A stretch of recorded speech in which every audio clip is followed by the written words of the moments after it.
Well, I think the policy on Heathrow is very important to people who live in Chiswick and live in Brentford. And of course our policy is to be against a third runway. We think that's not only the right policy for people who live in this area, who have to put up with the aircraft noise, it's the right policy for the country. We need good high-speed rail connections in this country, not just expanding Heathrow, and that's the Conservative policy. A fourth Labour term means all the plans that you've heard about go ahead, that there would be a third runway, that they'd look at other ways of expanding Heathrow Airport. So I think that would be bad news for the people who live in this area.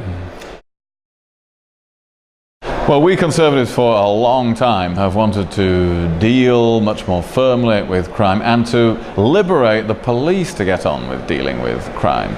We've long argued that there is too much paperwork, too much regulation holding back the police force. We've got some great policemen and women in this country. Let's let them do the job. A Conservative government will let them get on with it.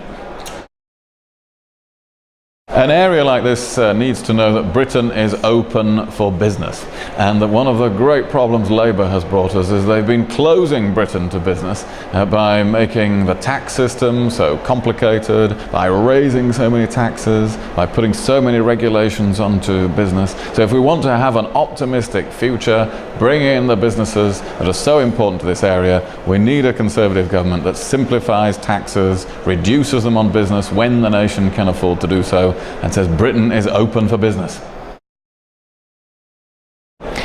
It's very important to help small businesses, and that's one of the urgent priorities of a Conservative government. George Osborne, the Shadow Chancellor, has said that if you start up a new business, then up to 10 employees, you won't have to pay national insurance contributions on those employees for 2 years. Now that really helps businesses to get going.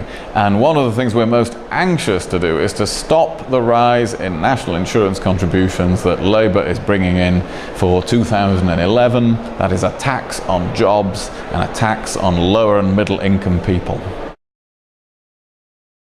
Well, I've known Mary for quite a few years now, and I think she'd make a great Member of Parliament. One of the marvellous things about her is she's very thorough and committed in anything that she chooses to do. You know, she takes it on. She's really going to give the attention to detail. She's really going to look after people to the best of her ability. Her advice has been sought in her career by companies, by the royal family, and now she's working well with the Conservative Party and with local people. So it's a great combination to be a good Member of Parliament and a reliable one as well. Mary, embarrassed? No, I'm looking forward to the challenge. I mean, this constituency needs a local Member of Parliament who is there for the local community, solving their issues and their concerns, and that's what I hope to do.